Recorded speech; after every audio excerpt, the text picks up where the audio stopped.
Jum'ah itu satu, datang kumpul. Dua, saling mengenali di antara yang kumpul.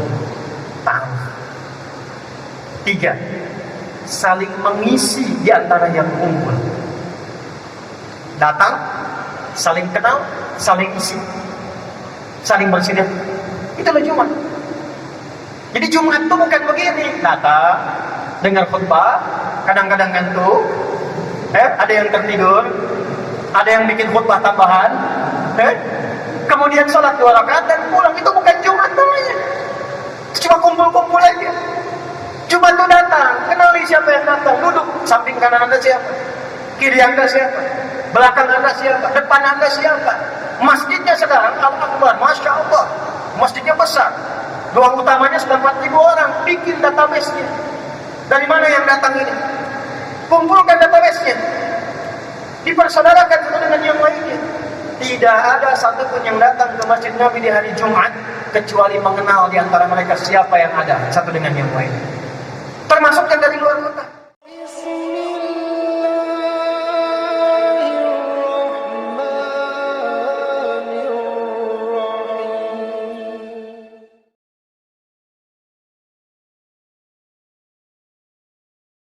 Sekarang pakai HP misalnya, silahkan dicatat semua ilmunya. Bismillahirrahmanirrahim. Assalamualaikum warahmatullahi wabarakatuh.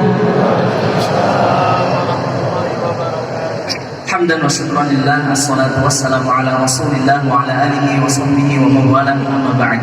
Puji syukur kehadirat Allah Subhanahu wa taala, juga salawat dan taslim kepada Nabi besar Muhammad sallallahu alaihi wa ala alihi wa sahbihi wasallam. Saya mohon izin Hanafi sebagai host atau MC di Tabligh Akbar kali ini, izin untuk membacakan susunan acara.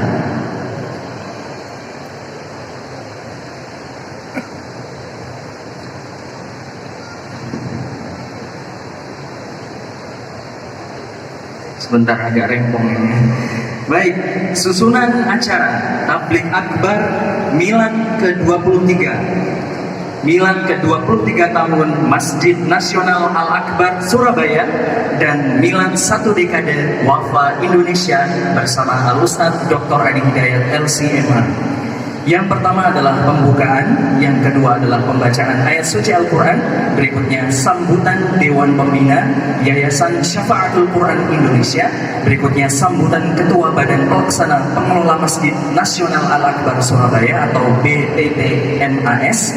Yang berikutnya acaranya adalah acara inti Tabligh Akbar, dilanjutkan dengan tanya jawab, kemudian doa dan penutup.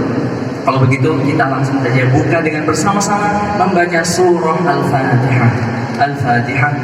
A'udzu billahi minasy syaithanir rajim. Bismillahirrahmanirrahim. Alhamdulillahi rabbil alamin. Ar-Rahmanir Rahim.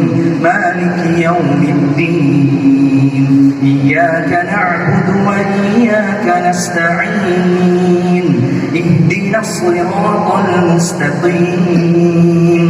Siratal ladzina an'amta 'alaihim ghairil maghdubi 'alaihim waladdallin.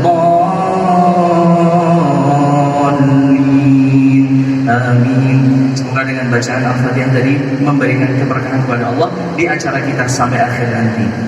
Berikutnya adalah pembacaan ayat suci Al-Quran yang akan disampaikan oleh yang terhormat Al-Ustadz Muhammad Tobib Zikrul Hasan SHI. Kepada beliau dipersilahkan.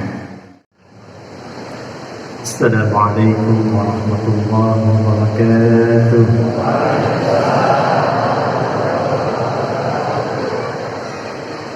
الحمد لله الذي ألف بين قلوبنا فأصبحنا بنعمته إخوانا، والصلاة والسلام على رسول الله الذي باقتداء سنته الشريفة أصبحنا للمتقين إماما، وصلوات الله عليه وسلامه التام وعلى آله وصحبه وذرياته وأمته إلى يوم الميعاد الذي هو أمانا وبعد.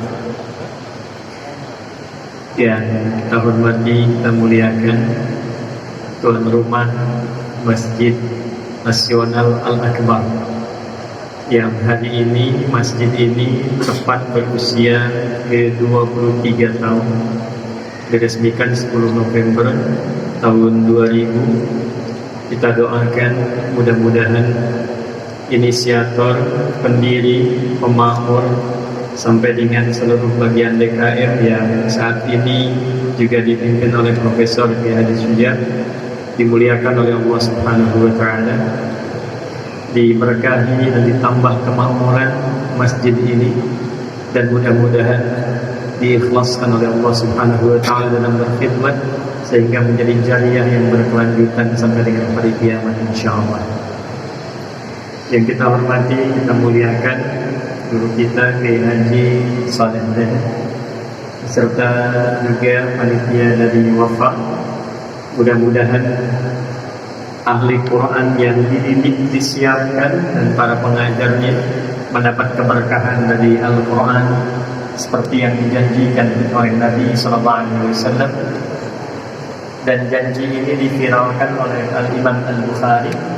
Imam Al-Bukhari menerima hadis ini dari Hajjaj bin Minhal. Hajjaj bin Minhal menerima dari Syu'bah. Syu'bah menerima dari Sa'ad bin Ubaidah. Sa'ad bin Ubaidah menerima dari Abu Abdurrahman As-Sulami. Abu Abdurrahman As-Sulami menerima dari Uthman bin Affan. Uthman bin Affan radhiyallahu anhu menerima dari Nabi Muhammad sallallahu alaihi wasallam bin Abdullah bin Abdul Muttalib bin Hashim bin Abdul Manaf bin Qusay bin Murrah bin Kinab bin Ka'ab bin Ghalib bin Fihr bin Malik bin Nadar bin Kinana bin Khuzaimah bin Mudrika bin Ilyas bin Nizar bin Mudar bin Ma'ad bin Adnan bin Abdi bin Adri bin Muqawwam bin Nahur bin Tadif bin Ya'mur bin Yasjub bin Nabit bin Ismail alaihissalam bin Ibrahim alaihissalam bin Azar bin Nahur bin Abid bin Kinan bin Fakhshad bin Sam bin Nuh alaihissalam bin Nahlail bin Shala bin Kinan bin Al-Was bin Fith bin Adam alaihissalam. Qala Rasulullah sallallahu alaihi wasallam, khairukum man ta'allama al-Qur'ana wa 'allama. Yang terbaik di antara kalian, kata Nabi. Jadi kalau ada orang jujur, nah ini di antara yang terbaik dari yang jujur itu. Kalau ada orang pintar, nah ini di antara yang terbaik dari yang pintar itu.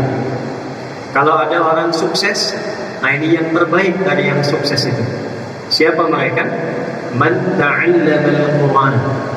Ialah orang yang belajar Al-Quran dengan sungguh-sungguh. Karena itu Nabi tidak menggunakan kata darasa. Darasa itu asalnya pelajaran dasar. Tempatnya disebut madrasah. Karena itu SD disebut madrasah ibtidaiyah. Ya, sekolah dasar yang diberikan pelajaran-pelajaran dasar. Kalau dia sudah menggunakan bentuk sungguh-sungguh, serius, dan yang dikajinya pokok ilmu, maka turunan kata ilmunya ditarik, menggunakan tak untuk menunjukkan kesungguhan, pakai tasydid sebelum akhir untuk menunjukkan semangat berlipat karena tidak mudah melakukannya. Maka berubah menjadi ta'allama yata'allam. Jadi yang pertama, hadis ini ingin mengatakan Quran itu mengantarkan pada kesuksesan. Jadi tidak ada orang belajar Quran yang tidak sukses, itu nggak ada. Silahkan cek, ya. Utsman bin Affan radhiyallahu taala anhu jadi kaya banget. Ingat ya, kaya itu dibagi tiga ya. Ada kaya, kaya banget. Yang ketiga kebangetan kayanya. Ada tiga ya. Utsman bin Affan itu jadi kaya banget ketika beliau berikhtiar dengan manajemen bisnisnya. Tapi menjadi kebangetan kayanya ketika belajar tentang pedoman-pedoman bisnis dalam Al-Quran. Itu yang nanti dituangkan oleh Al-Imam Al-Bukhari. Dari 97 topik, ada satu topik tentang bab bisnis, Kitabul Buyu' namanya. Jadi ketika belajar Al-Quran, dipahamkan oleh Nabi, berubah, bertransformasi, dagang tetap dagang, tapi asetnya meningkat itu, dari yang kaya menjadi kebangetan kaya lagi. Saking kebangetan kayanya, itu asetnya sekarang masih ada dan dialih fungsikan menjadi hotel.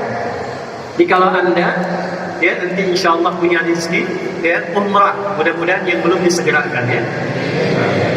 Tidak cukup dengan amin, nabung loh. Nabung.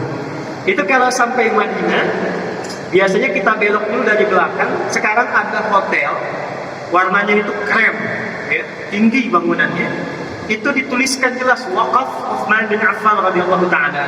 Wakafnya Sayyidina Utsman bin Affan. Sampai sekarang masih ada. Abdurrahman bin Auf itu dari yang tadinya kaya masuk Islam, kemudian maaf sekali ya, diambil semua, dirampas kekayaannya oleh orang-orang Quraisy pada masa itu, lalu dibiarkan beliau untuk hijrah, sengaja tidak dieksekusi untuk menunjukkan pesan ini kalau masuk Islam resikonya begini, kehilangan harta, kehilangan bahkan semua yang melekat di tubuh, mesti jalan lebih dari 400 kilo, belum tentu selamat. Tapi konsisten dengan hijrahnya, belajar kemudian secara profesional dengan Nabi, dibimbing oleh Rasulullah. Setelah belajar dari Al-Quran, itu melahirkan transformasi kekayaan. Saya pernah hitung waktu kajian ilmiah untuk mendapatkan honoris causa itu. Jadi diminta membuat tulisan ilmiah, diuji oleh hampir 15 profesor. Yang saya uji itu transformasi sahabat ketika belajar dari isi Al-Quran. Abdurrahman bin Auf radhiyallahu ta'ala anhu itu sampai menghasilkan aset dalam hidupnya, kalau dikonversi sekarang jumlahnya kurang lebih 72.000 triliun. Orang kaya sekarang Jeff Bezos, ada Elon Musk, itu baru kisaran 3.000 sampai 4.000 triliun. Jadi pebisnis belajar dari Quran makin sukses. Siapa yang kenal Ali bin Abi Thalib sebelum masuk Islam? Abu Hurairah, Salman Al-Farisi. Tapi setelah belajar dari Al-Quran, ilmunya makin nambah. Antum kalau buka kitab Al-Jawahir, ada tafsir besar, ya, itu ada 7 jilid besar karya Syekh Tantawi Al-Jawhan. Bukan jilid terakhir itu ada kuis. Di kuis itu bukan tebak-tebakan biasa, tapi kuis yang diabadikan dari kisah sejarah, pengalaman nyata, sampai di dalamnya ada hitungan matematika dari Al-Quran yang berhasil diselesaikan oleh sahabat Ali bin Abi Thalib dengan pendekatan Al-Quran. Orang tahunya sahabat Ali bin Abi Thalib karramallahu wajhah itu cuma ahli balaghah, gitu kan? Padahal beliau itu ahli Quran, ahli tafsir, ahli balaghah, ahli matematika. Suami istri satu kali mengadu kepada beliau, "Ya Amirul Mukminin," kata suaminya, "tolong hukum rajam istri saya." Kenapa? Karena dia berzina. Kamu menyaksikan? Tidak. Ada saksi? Tidak. Tahu dari mana zina? Masa kami nikah, ini hamil baru 6 bulan sudah mau lahiran. 6 bulan sudah lahiran. Ditanya pada istrinya, apakah engkau berzina? Tidak, ya Amirul Mukminin. Yakin? Yakin. Mau sumpah? Iya. Kata Ali bin Abi Thalib radhiyallahu ta'ala anhu, "Shadaqat dia." Benar istriku, dia tak bohong. Tapi kan baru 6 bulan ya Amirul Mukminin. Apa kata Ali bin Abi Thalib? "Alam tasma' qaulullah ta'ala?" Apakah engkau tidak menyimak firman Allah Subhanahu wa taala? Maka dibacakan Quran surah Al-Ahqaf di ayat ke-15. "Wa wassayna al-insana biwalidayhi ihsana" sampai ke kalimat "wa hamluhu wa fisaluhu 30 syahran." Mengandung dan menyapih, mengandung dan menyapih 30 bulan. Dan tidakkah engkau menyimak firman Allah di Quran surah Luqman surah 31 ayat 14 dibuka dengan kalimat yang sama, wa wassayna al-insana biwalidayhi ihsana hamalathu ummuhu wahnan 'ala wahn wa fisaluhu fi 'amain. Kan di surat Luqman menyapih, memberikan ASI sampai disapi 2 tahun. Bukankah 2 tahun itu 24 bulan? Di surah Al-Ahqaf ayat 15, mengandung dan menyapih itu 30 bulan. Kalau 30 bulan kurangi 24 bulan berapa? 6 bulan ya Amirul Mukminin. Itulah yang dimaksud kelahiran prematur, kata Ali bin Abi Thalib. Jadi ngaji Quran itu bikin pintar. Nggak ada orang yang ngaji Quran yang nggak pintar, itu nggak ada. Riset terbaru di London. Tahu London? Itu lampu merah sonoan dikit tuh. Riset terbaru di London, itu dokter yang temukan. menyimpulkan orang yang ahli Quran, belajar Qurannya benar, apalagi hafal Quran dengan benar, itu kecerdasannya meningkat 3 kali lipat dibanding orang biasa. Risetnya sederhana. Karena Quran itu ada 52.000 kosakata. Orang yang terus-terusan melatih memorinya dengan mengulang-ulang 52.000 kosakata, maka akan memudahkan dirinya untuk memahami apapun yang dia ingin pelajari. Riset membuktikan kalau ingin menguasai bahasa, hafalkan 3.000 aja kosakatanya. Anda ingin bahasa Inggris dikuasai, hafalkan 3.000 kosakata, itu sudah bisa berbicara dengan lancar. 3.000, ini 52.000, melompat 3 kali lipat dari orang biasa. Tapi tidak semua yang belajar Quran jadi pintar. Tidak semua. Rumusnya apa? Man ta'allama. Kalimat ta'allama itu taknya menunjukkan kesungguhan, tasydidnya seakar dengan kata syiddah, tidak mudah. Ya, tidak mudah. Maka dengan kata itu butuh motivasi 2 kali lipat, double.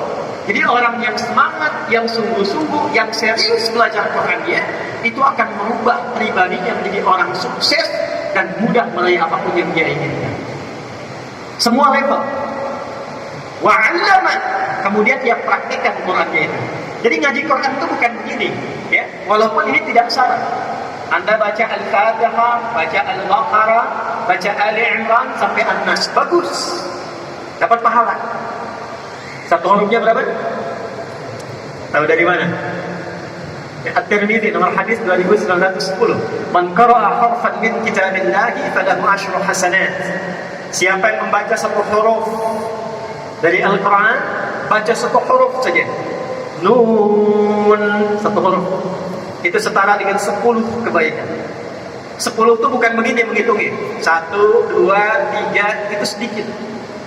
Ya, saya ilustrasikan di hadis Muslim, orang yang masuk masjid dengan niat ibadah. Belum ngapa-ngapain, pengen ibadah, pengen i'tikaf, pengen ikut pengajian, pengen sholat, pengen baca Al-Quran, baru masuk, belum dikerjakan, sudah mendapatkan 25 kebaikan. Jarak 1 ke 2-nya 500 tahun, 2 ke 3-nya 500 tahun, 3 ke 4-nya 500 tahun. Jadi kalau kita baca Al-Quran 1 huruf dapat 10, itu 1 ke 2-nya ilustrasi 500 tahun kebaikan kita dapat. Nah, ukuran itu nanti diperlihatkannya saat akan wafat. Ya, di akhirat baru dikumpulkan, itu yang kita sebut dengan pahala namanya. Ajrun. Ajrun itu ukurannya 1 ke 2, 2 ke 3, 3 ke 4, 500 tahun kebaikan. Jadi kalau ada orang sehari nggak ngaji, itu rugi. Rugi. Apalagi kalau salahnya banyak. Ya? Apalagi kalau salahnya banyak, solehnya sedikit, salahnya banyak, cita-citanya surga Firdaus. Ya, sesurga dengan Nabi lagi, ya. Ini contohnya, siapa yang pengen masuk surga Firdaus? Boleh angkat tangan. Baik.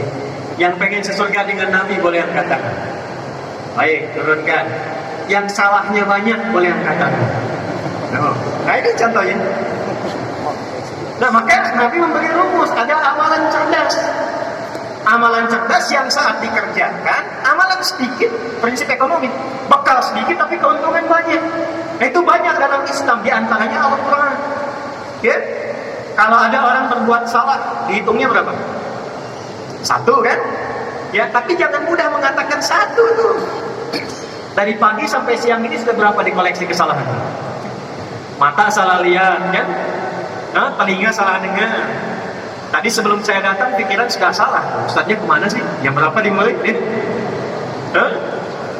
Udah kumpul tuh. Tutup dengan 1 nun. Lumayan gitu ya. Hilangkan.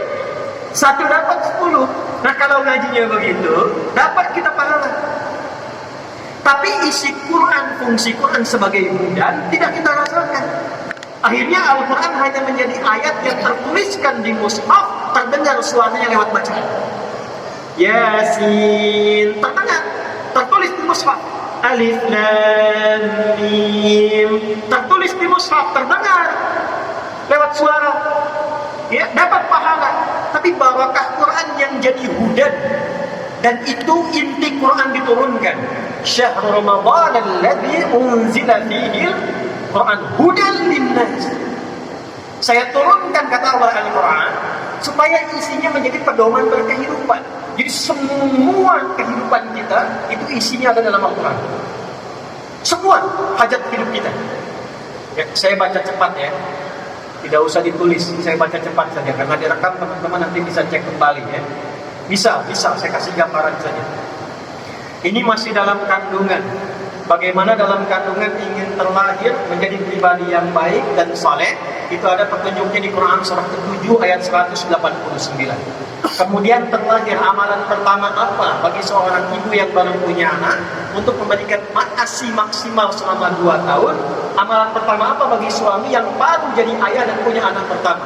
Turun Quran surah kedua ayat 233. Sampai usia 2 tahun ke menjelang balik, amalan pertama apa yang mendekatkan dia dengan Allah? Taat pada orang tuanya dan mengenal lingkungan dengan baik. Turun Quran surah Luqman surah 31 ayat 13 sampai ayat 19. Ketika dia mulai belajar, bagaimana belajar yang bisa memahamkan dia sehingga dia bisa bawa pulang pemahaman itu dan mengajarkan kembali. Turun Quran surah 9 ayat 122. Bagaimana mencari tempat belajar yang saat bersamaan menguatkan pengetahuan dan meningkatkan imannya. Turun Quran di surah ke-58 ayat yang ke-11. Lalu dalam pelajaran itu dia mulai menyebar. Ya, kadang-kadang orang Surabaya ke Jakarta, ada yang ke Timur Tengah, ada yang ke Amerika, menemukan tempat baru. Bertempat yang baru, ketemu orang baru, tapi tetap menjaga sikap takwanya. Turun Quran surah 49 ayat 13. Kalau menemukan jodohnya di situ, bagaimana cara melamarnya? Turun Quran surah keempat ayat yang keempat. Terjadi pernikahan Quran ke-30 ayat ke-21. Tugas pertama saat menikah Quran surah keempat ayat 34. Suami mulai mencari nafkah yang standar Quran surah kedua ayat 168.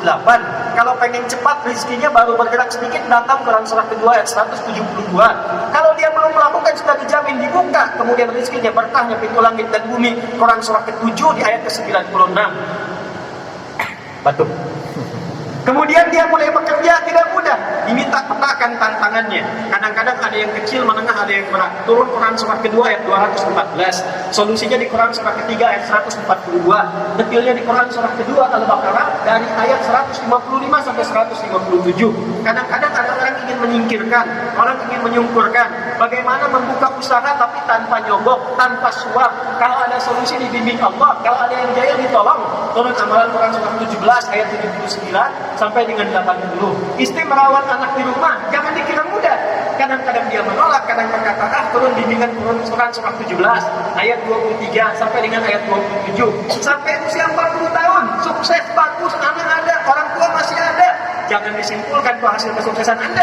Boleh jadi ibunya yang menangis di keheningan malam, bapaknya yang serabutan bekerja, minta sama Allah supaya anaknya lebih hebat dibandingkan kedua orang tuanya. Ketika Anda mendapatkan kesuksesan itu, sertakan orang tua di dalamnya, sekalipun dalam doa. Maka turun Quran surah ke-46 di ayat ke-15. Anda terus bergerak lagi, harta makin banyak, bagaimana menjaga dan meningkatkannya? Turun skema dengan zakat. Quran surah ke-9 ayat 103 sampai dengan 109. Dikeluarkan di 8 golongan Quran surah 9 di ayat ke-60. Orang tua tidak dizakati, orang tua diinfaki, tapi bukan cuma orang tua, ada 5 golongan. Spesifik Quran surah kedua ayat 215. Yang umum Quran surah kedua ayat 261 sampai dengan ayat 264. Naik lagi sampai sepuh, sampai kemudian berada dalam kondisi seperti kecil kembali, seperti bayi kembali. Muncul masa berikutnya. Petunjuknya Quran surah ke-22 ayat yang kelima. Sampai kemudian menjelang sakaratul mautnya. Bagaimana sakaratul maut yang indah ketika nafas, kemudian kedatangan maut. Quran surah ketiga ayat 185. Diutus malaikat membawa maut. Quran surah ke-32 ayat 11. Maka menghadapi itu, hadapi yang tenang, dipanggil dalam keadaan tenang, mendapatkan ridha Allah dalam keadaan tenang. Rumusnya Quran surah 89 ayat 27 sampai dengan ayat ke-30. Maka dia menyiapkan kurikulum sampai alam kuburnya. Disiapkan saat hidupnya bagaimana alam kubur itu bisa nikmat. Bukan cuma dunianya, rumahnya megah, mobilnya mewah, tapi alam kuburnya disiapkan. Maka turun kurikulum alam kubur At-Tur, Quran surah kedua ayat 153 154. Quran detailnya Quran surah ketiga dari ayat ke-169 sampai dengan ayat ke-171. Lalu disiapkan sampai kiamat dengan satu surah-surah ke-75. Kemudian disiapkan surganya, dari sekarang kita siapkan. Jadi 8 pintu surga petakan. Yang pengen surga Firdaus Quran surah ke-23 ayat 1 sampai dengan 9. Yang di taman surga Quran surah 51 ayat 15 sampai 23. Yang surga biasa, yang penting masuk surga deh. Yang penting masuk surga. Quran surah kedua ayat ke-25. Yang nggak masuk ke surga tapi terancam neraka. Maaf, seringan-ringannya itu membakar semua tubuh sampai sekulit-kulitnya. Satu harinya sama dengan 1000 tahun, satu detiknya sama dengan 48 hari. Quran surah keempat ayat 56. Yang paling dahsyat itu adalah neraka jahanam. Hati-hati, pelajari perilakunya, jangan sampai masuk ke situ. Siapa kualifikasinya? Turun Quran surah keempat ayat 140. Yang belum ke surga tapi tidak ke neraka, di tengah-tengah, 50-50, soleh 50%, salah 50%. Maka ditempatkan di tempat yang tinggi bisa mengamati surga, takut mendengar cerita orang neraka. Tempat tinggi yang bisa mengamati sekitarannya disebut dengan A'raf. Maka turun Quran surah ke-7 Al-A'raf dari ayat 46 sampai dengan ayat 49-nya. Ada semua? Saya nggak ada. Makanya zaman Nabi dari pelaku kriminal, itu kriminal betul tuh. Ya, sifatnya disebut jahil, orangnya disebut jahilun. Sifat ketemu orang disebut jahiliyah. Jadi mereka itu perfeksionis dalam perbuatan kriminal. Kalau ada zina, zina yang paling perfect itu zinanya jahiliyah.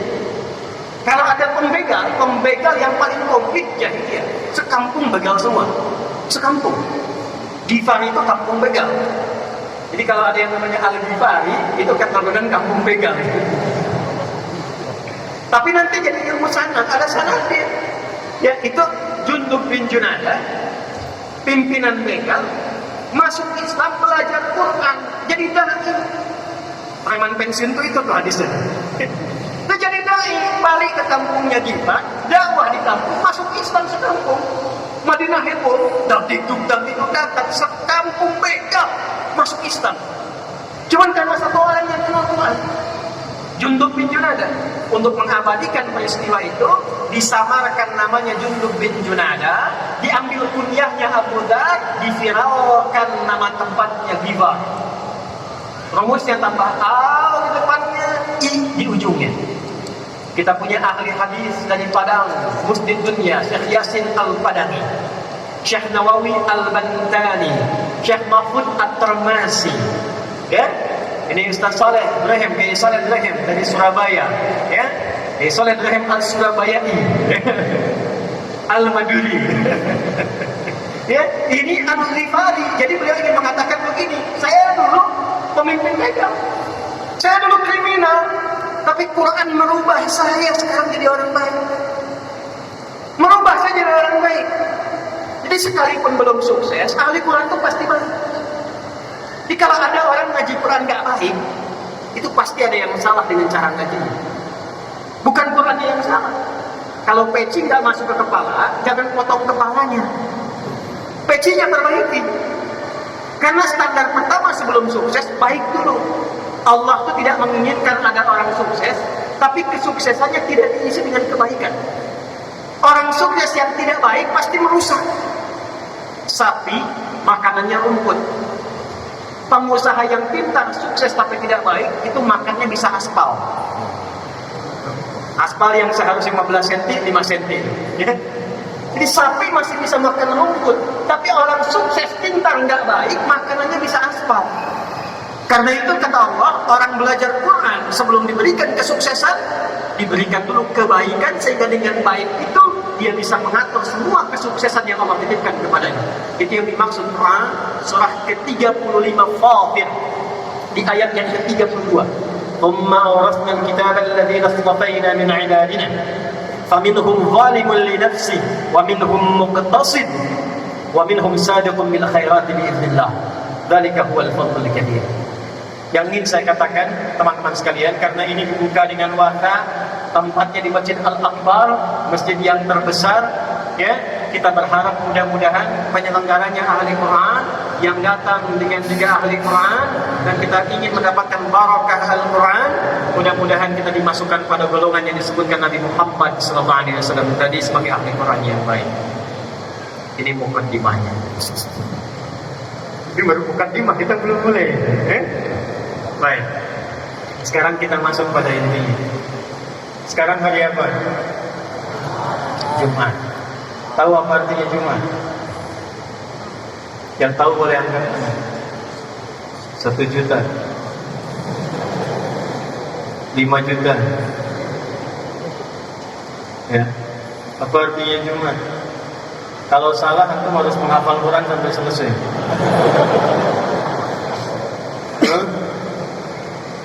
Ya, ada yang lain?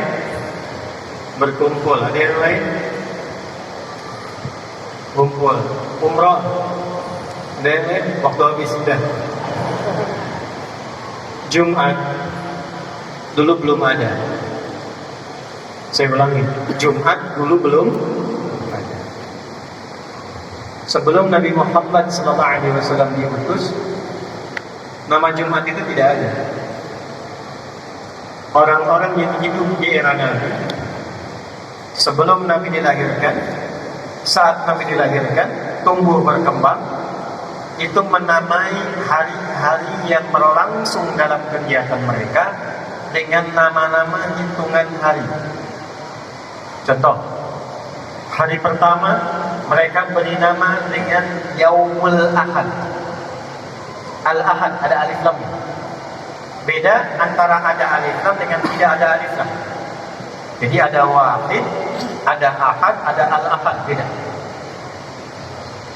Kalau wahid satu, tapi ada yang kedua. Kalau ingin menjadikan satu saja dengan kata wahid mesti disifati. Misal Allah, misalnya kan, kita ingin sifati dengan sifat yang esa, tapi ingin dilekatkan dengan kata wahid. Wahidnya nggak boleh berdiri sendiri, mesti diturunkan namanya, lekatkan dengan kata wahid. Maka turun ayat wa ilahukum ilahu wahid. Tapi kalau kita ingin jadikan satu-satunya, nggak ada yang lain, maka jadikan katanya dengan nama ahad tanpa alif lam. Maka turun Quran surah 112, qul huwallahu ahad. Satu-satunya, tidak ada yang lain. Tapi kalau kita ingin katakan ini satu yang spesial, tapi nanti ada yang berikutnya, tambahkan alif lam, maka menjadi al-ahad, yaumul ahad, hari yang pertama. Kedua, mereka beri nama dengan yaumul isnain, hari yang kedua. Diserap ke dalam bahasa Indonesia menjadi hari Senin. Dulu hari pertama pun yang kita kenal itu Ahad, Yaumul Ahad. Setelah kedatangan Portugis tahun 1511, datang Portugis lewat Selat Malaka, maka diperkenalkanlah nama Minggu dari kata Domingo. Di lain waktu kita bahas ya, supaya tidak terlampau lama di pembahasan itu. Ahad, Al-Ahad, kemudian Isnin, hari ketiga diberi nama dengan Yaumul Thulatha dari kata Thalatha, diserap ke dalam bahasa Indonesia hari Selasa. Keempat, Yaumul Arbi'ah dari kata Arba'ah, diserap ke dalam bahasa Indonesia hari Rabu. Kelima, Yaumul Khamis dari kata Khamsah, diserap ke dalam bahasa Indonesia hari Kamis. Keenam, itu tidak menggunakan bilangan lagi. Kalau mau konsisten harusnya Yaumus Sittah atau Yaumus Sadis. Hari ketujuhnya balik ke bilangan lagi, Yaumus Sabat dari kata Sabat, disingkat jadi Sabat, diserap ke dalam bahasa Indonesia menjadi hari Sabtu. Yang keenam itu mereka beri nama dengan Yaumul Arubah. Hari apa?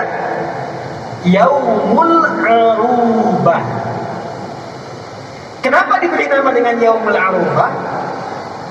Satu, mereka lihat Yahudi punya kumpul-kumpul Sabtu.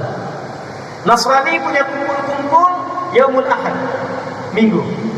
Maka orang Arab pada masa itu membuat kesepakatan kumpul di parlemen mereka yang nanti umrah atau haji. Kalau Anda nanti lihat depan Masjidil Haram, depannya ada Zamzam yang besar itu, Zamzam, ya, hotel besar, di atasnya ada jam.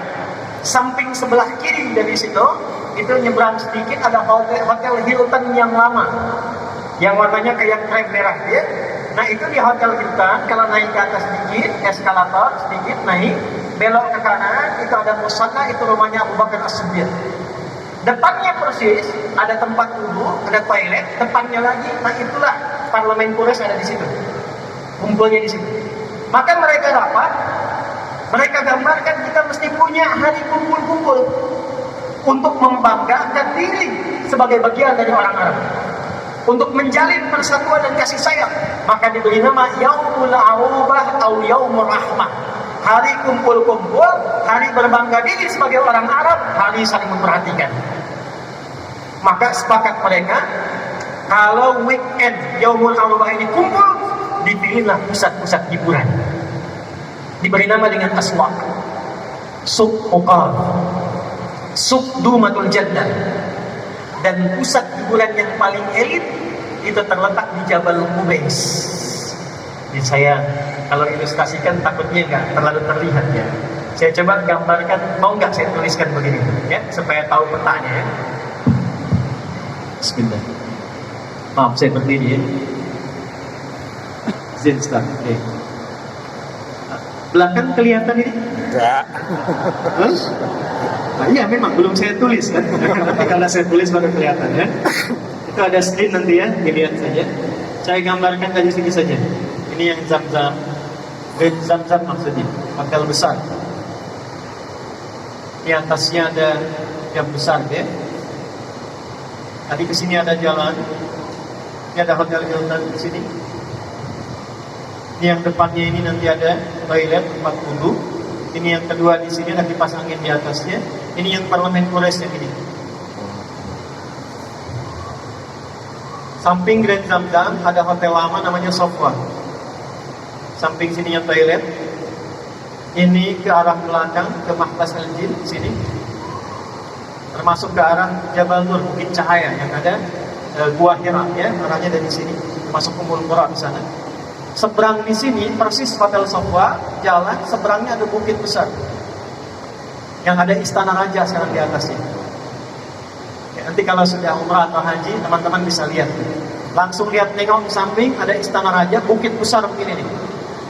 Ini yang disebut Jabal Qubais namanya. Ini bukit elit.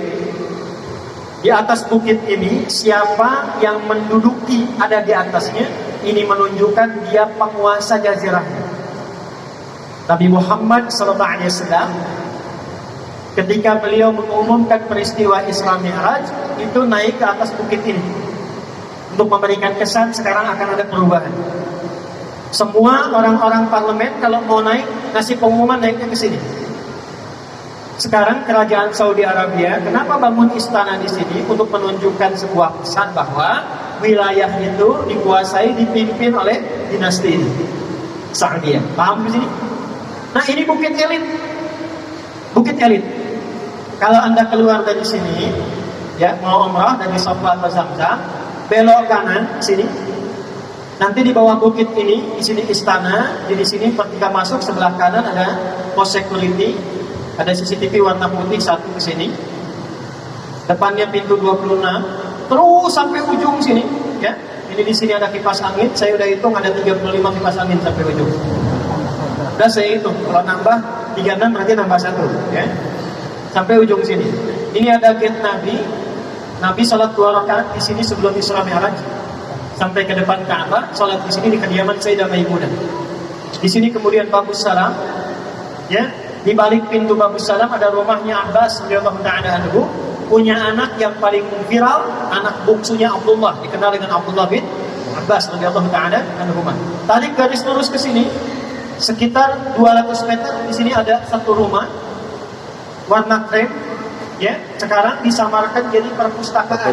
Inilah Maulid Nabi, tempat lahirnya Nabi sallallahu alaihi wasallam di sini. Yang ingin saya katakan, tempat kumpul-kumpul akhir pekan yang elit itu paling elit di sini, namanya Jabal Qubais. Jadi kalau kumpulnya di Suq Lokal, Suq Dumatul Jandal, pusat-pusat hiburan, itu masih kelas biasa. Nanti diseleksi, disaring yang hebat-hebat di setiap distrik itu baru diundang ke sini. Ini persis bukit di atas yang lembah bawahnya ada Ka'bahnya. Ka'bah di sini. Maka di sini akan dipertandingkan 4 golongan utama yang mereka akan bekerja keras dalam sepekan. Jadi ini yang melahirkan konsep jahiliyah, berangkat gelap, pulang gelap, kerja lagi, kerja keras, hanya untuk berfoya-foya akhir pekan saja. Hanya untuk bertanding, memviralkan, mempopulerkan, dan berfoya-foya, berfantasi di akhir pekan. Itu kebiasaan jahiliyah. Ada 4 golongan. Satu, namanya tajir. Apa namanya? Jamaknya tujar. Bu, tajir itu bukan orang kaya. Tajir itu pedagang. Dulu yang kaya itu pedagang. Makanya saking kayanya disebutlah profesinya. Ini pedagang. Maksudnya apa? Kalau pengen kaya, dagang, bukan nyolong. Kalau pengen kaya, bisnis, bukan korupsi. Maka golongan tujar ini, mereka keluar dari Yaumul Ahad sampai Yaumul Khamis, mengumpulkan harta sebanyak-banyaknya untuk dipertandingkan jumlah kekayaannya dalam hari pertemuan Yaumul Arubah di bukit ini. Nanti ada waktu-waktu mereka merantau. Ada ke Syam, sekarang 4 negara. Libanon, Syria, Yordania, dan Palestina. Ada ke Yaman. Diabadikan kegiatan mereka di surat Quraisy. Ila fi Quraisy. Ila fihim rihlatash syita'i was. Itu golongan 1. Golongan 2 ada syair, pujangga. Jamaknya syu'ara. Jadi dari daerah-daerah, distrik-distrik, ini daerah A, daerah B, kecamatan A, kecamatan B, desa A, desa B, itu para pujangganya selama 5 hari, mereka berusaha mengumpulkan lirik-lirik untuk diseleksi yang paling hebat, nanti akan dipertandingkan di puncak Jabal Qubais ini. Bikin lirik. Nanti cara mereka mengumpulkan lirik dan syair itu diabadikan dalam satu surat dengan namanya, surah ke-26, surah Asy-Syu'ara. Dari ayat 224 sampai akhirnya itu. Ya. Asy-Syu'ara yattabi'uhumul ghawun. Alam tara annahum fi kulli wadin yahimun.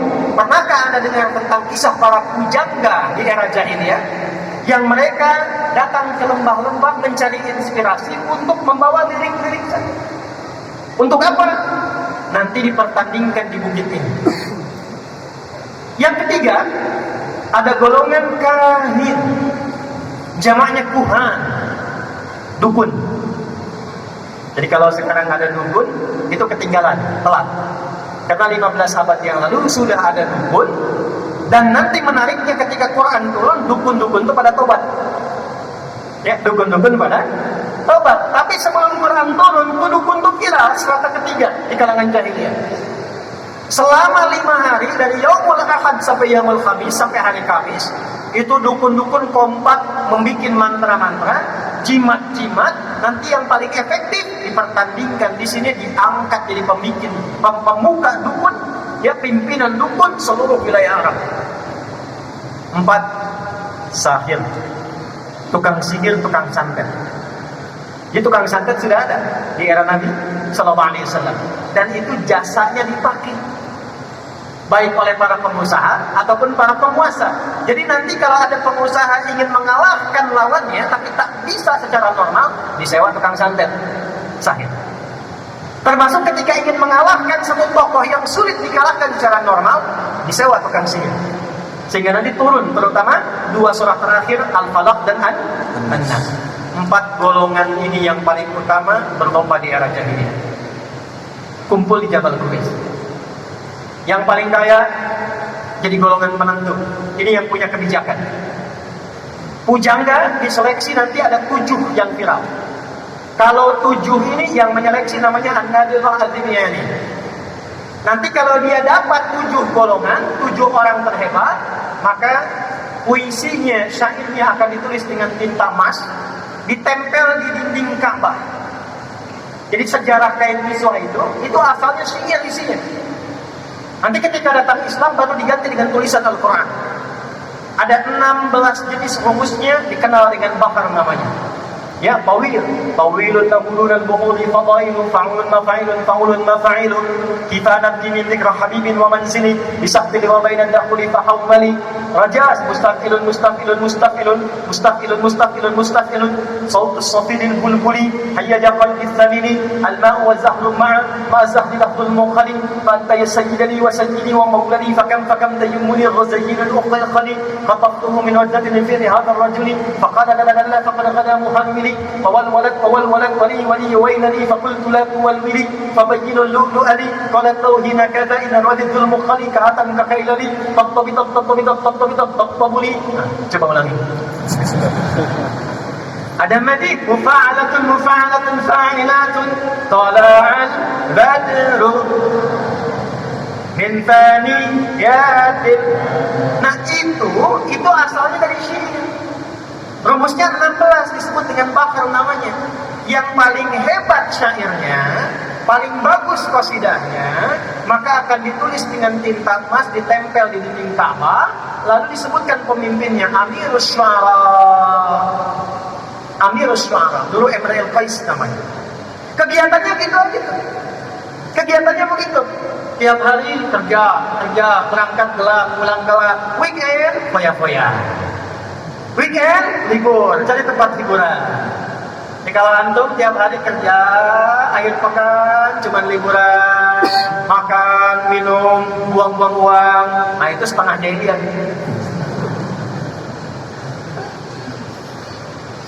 Itu setengah jahiliyah. Pamer, kerja, dapat mobil bagus, ya malam-malam cuman buat bisingin orang, panasin balapan sama taksi, dipakai enggak? Nah itu jahiliyah.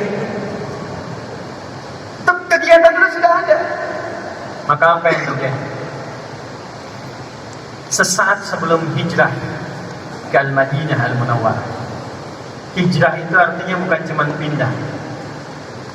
Kalau pindah itu artinya intiqal, cuma pindah. Ana antakil min Bekasi ke Surabaya. Saya pindah dari Bekasi ke Surabaya.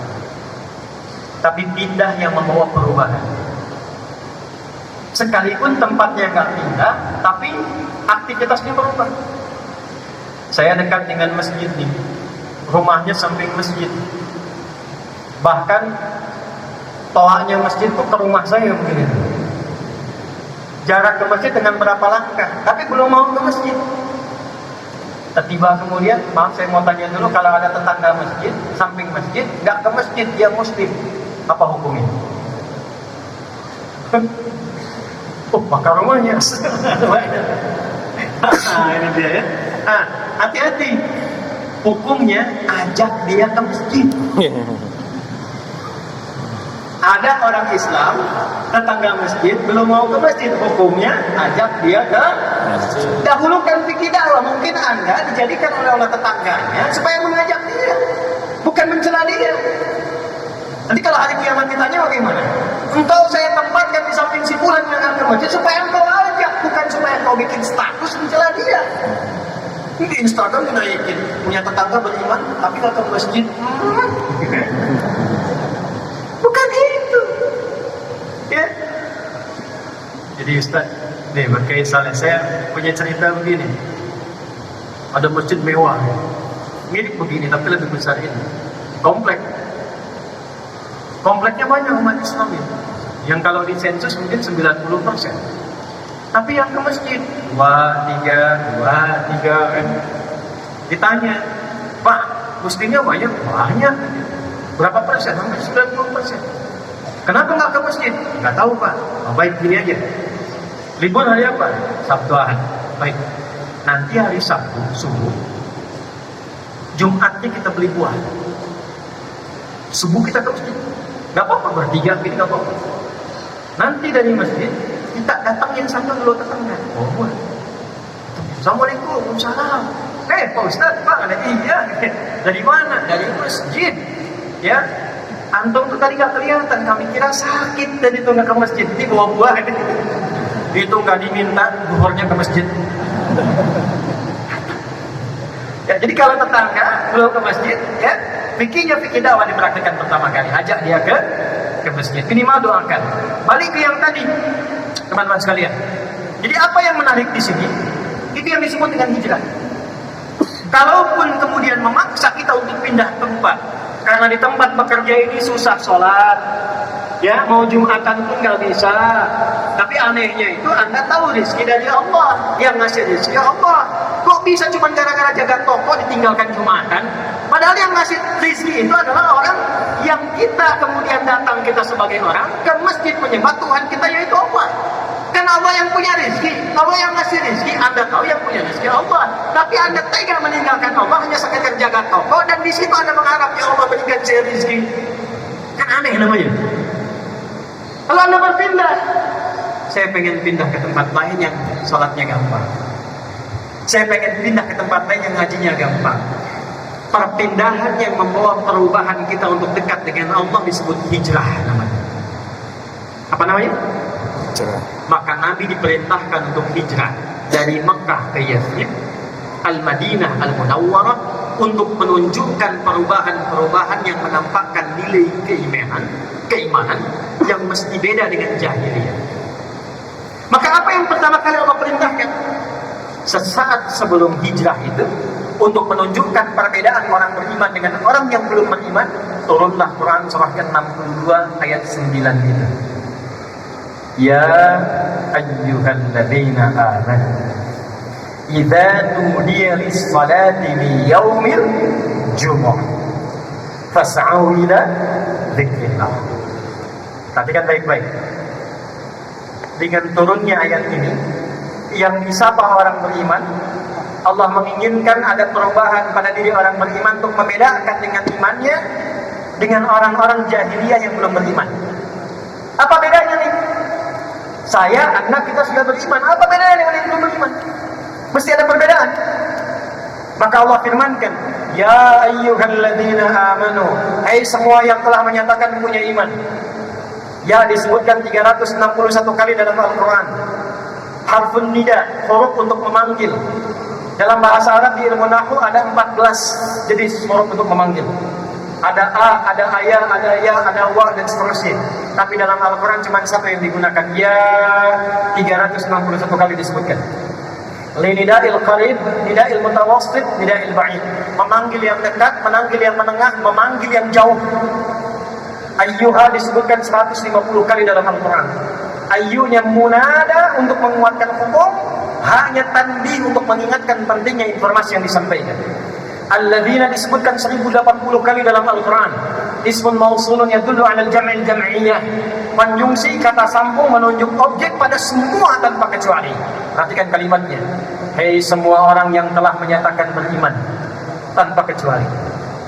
Besar, kecil, tua, muda, betapapun kau merasa dekat dengan Allah, kuat imanmu, atau menengah imannya, standar, atau lemah imannya sehingga merasa jauh dari Allah. Ya, subuh jam berapa di sini? 4 kurang. Hah? 3.40, 3.41, 4.30 terjadi perbedaan pendapat. Kata berasal dari jauh-jauh ya. Baik, ambil misalnya standar lah 3.44 saya dengan koma. Allahu Akbar, Allahu Akbar, 3.44. Dipanggil langsung datang. Allahu Akbar, Allahu Akbar. Dipanggil ingat ya Allah sudah adzan. Siap-siap wudu, siap sholat. Itu imannya, iman standar.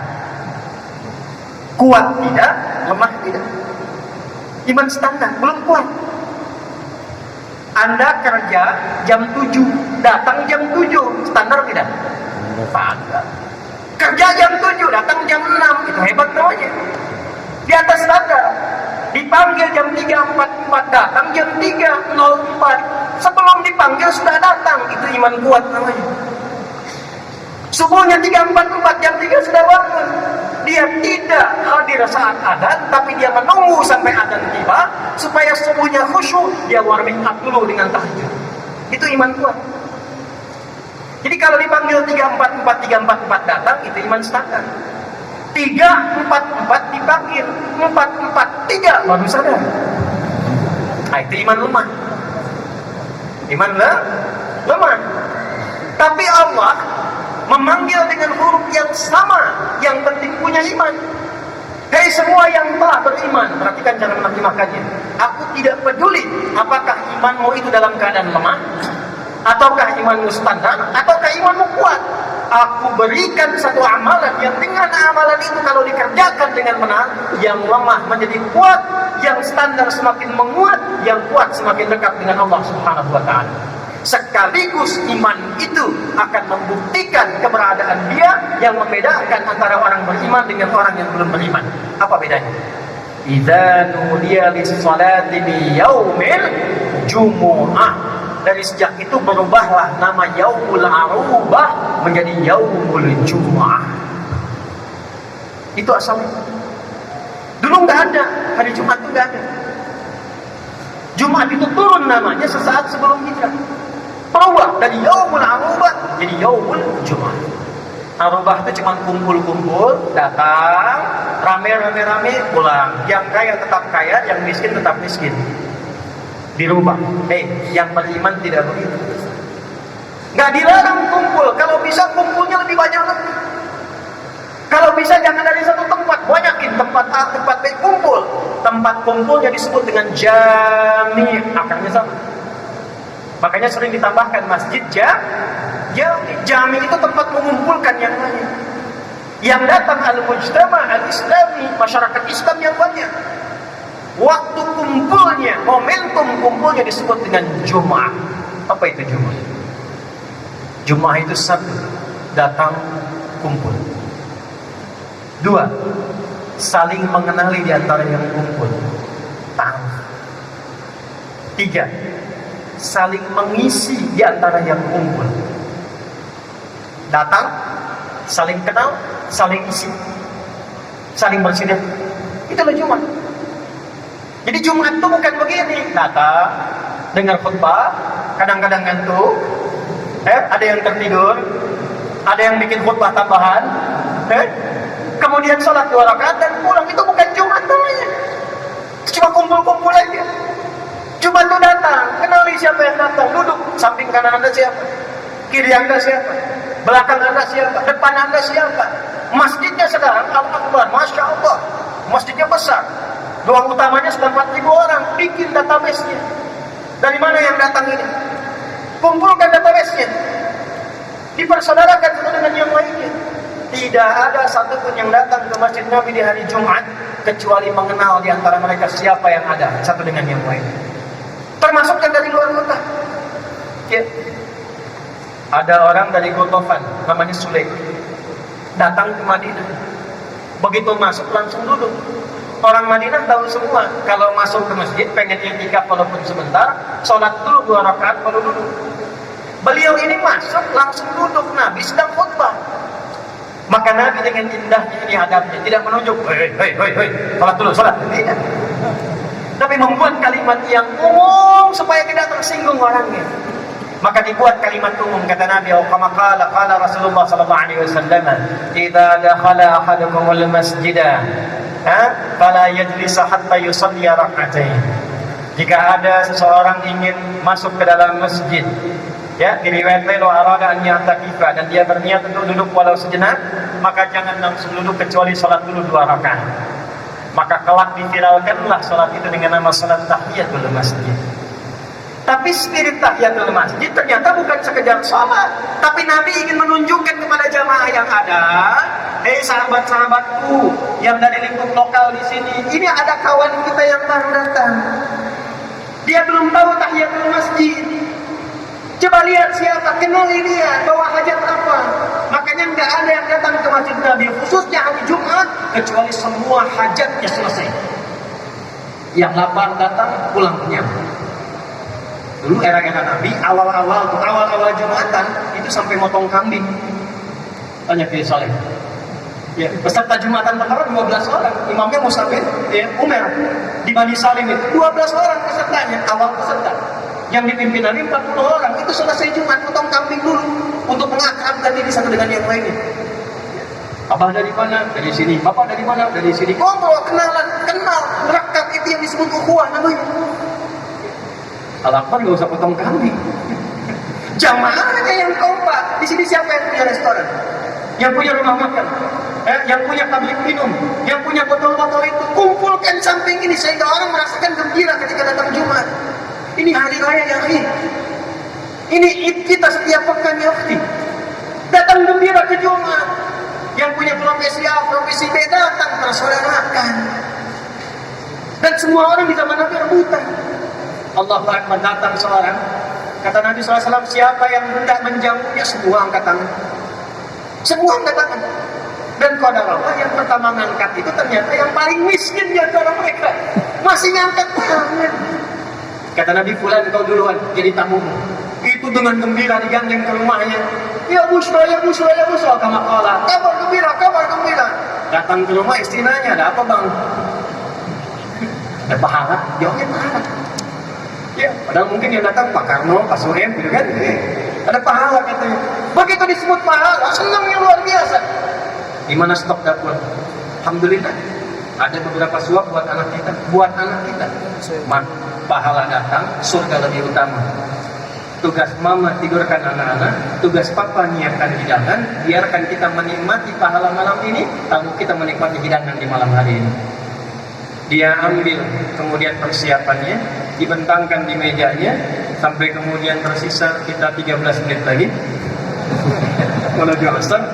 Apa yang terjadi? Maka cahayanya kemudian digelapkan, ya, dengan basa-basi yang sangat indah, mujamalah dalam bahasa Arab, ya, diberikan piring berisi makanan kepada tamunya, sementara tuan rumah itu hanya pura-pura makan untuk membunyikan saja.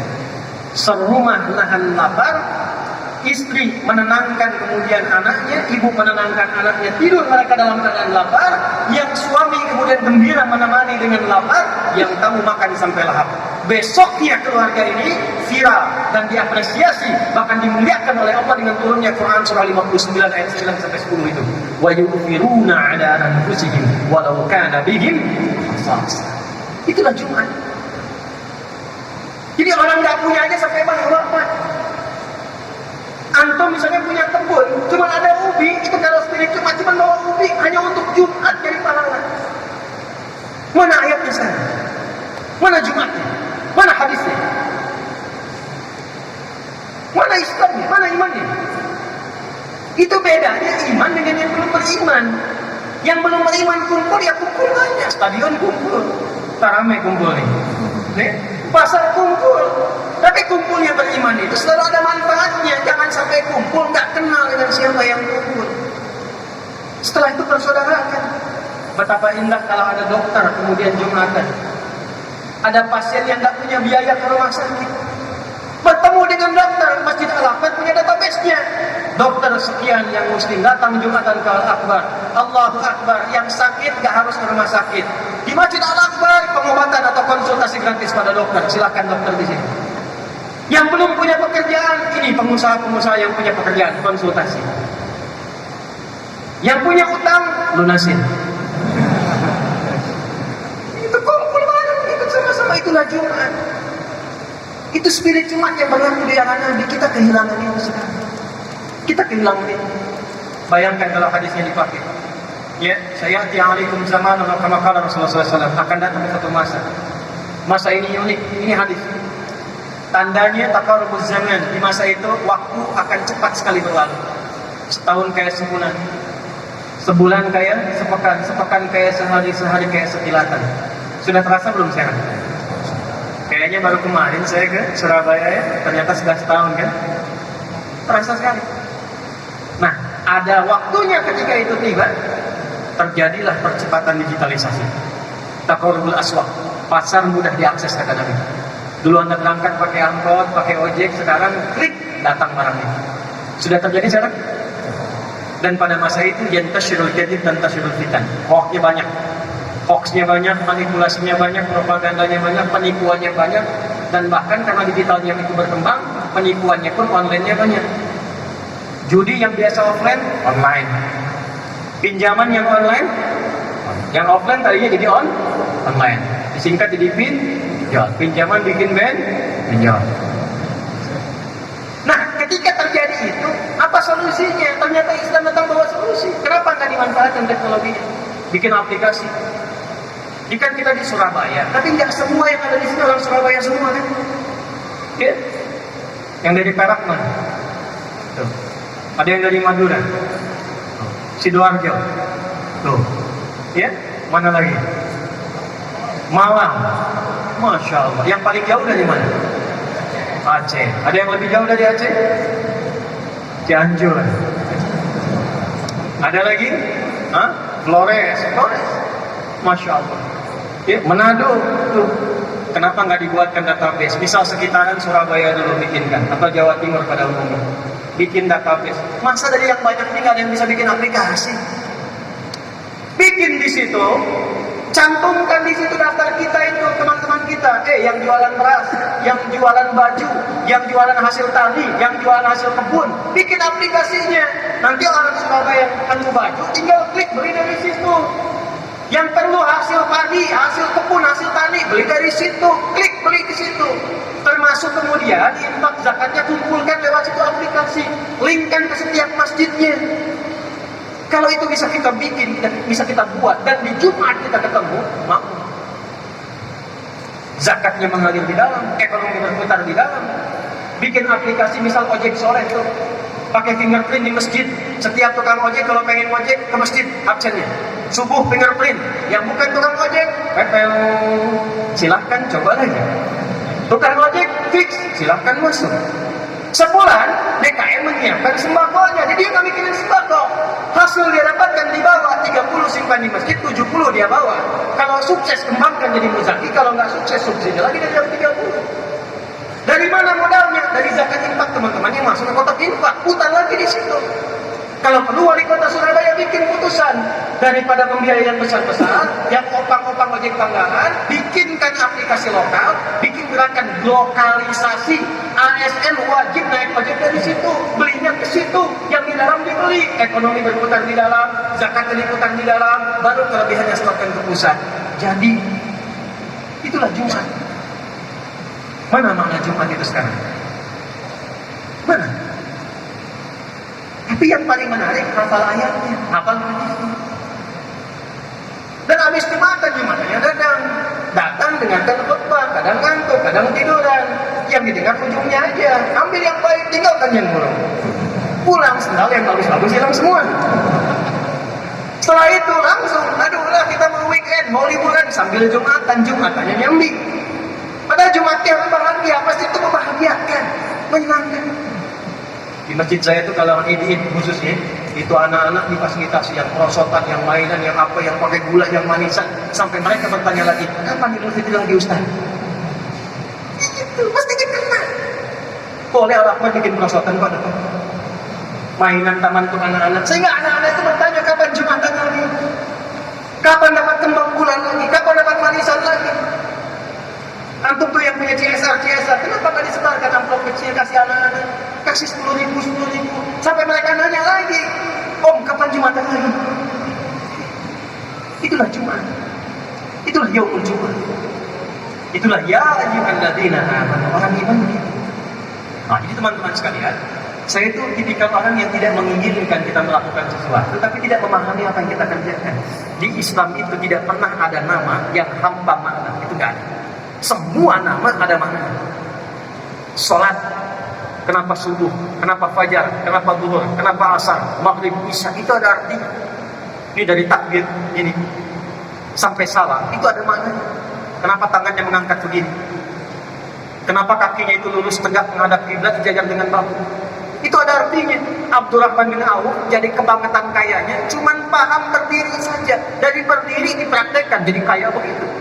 Antum sampai salam belum kaya-kaya. Ya. Ali itu mempraktekkan bagian sujud, jadi pintarnya luar biasa. Kita sujud dah banyak, dah lama, nggak selevel itu apa yang sama. Boleh jadi kata Al-Quran, ini kata Al-Quran. Boleh jadi ada di antara orang sholat belum memahami apa yang dikerjakan dan dibacakan dalam sholat. Itu poinnya. Kita tinggal 5 menit teman-teman. 14.33 itu masuk asar. Saya mau tunjukkan satu saja begini, contoh ya. Ini contoh. Ini saat takbir, ya, tangan kan diangkat ini ya.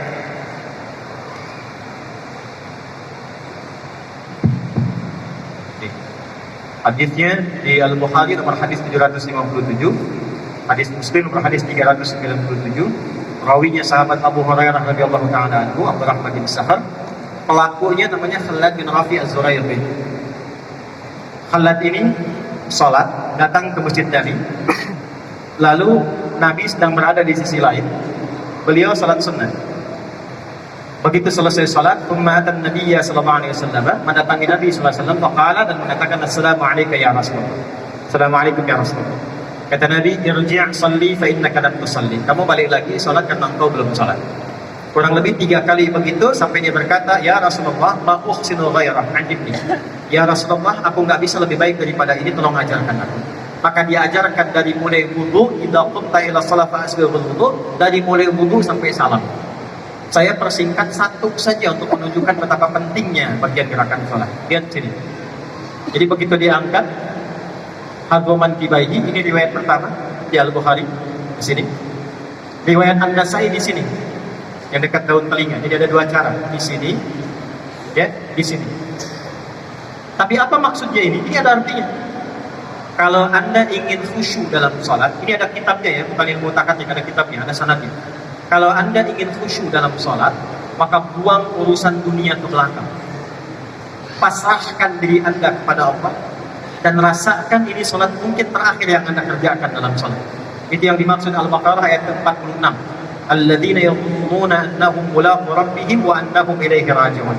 Nabi berbalik mengatakan, sallu salatan muwadda'. Salatlah kalian seperti halnya kalian menjadikan salat yang terakhir. Tapi buang urusan dunia ke belakang. Masalahnya ada orang ketika takbir pengen khusyuk, dunia masih di bawah. Itu yang menjadikan gak khusyuk.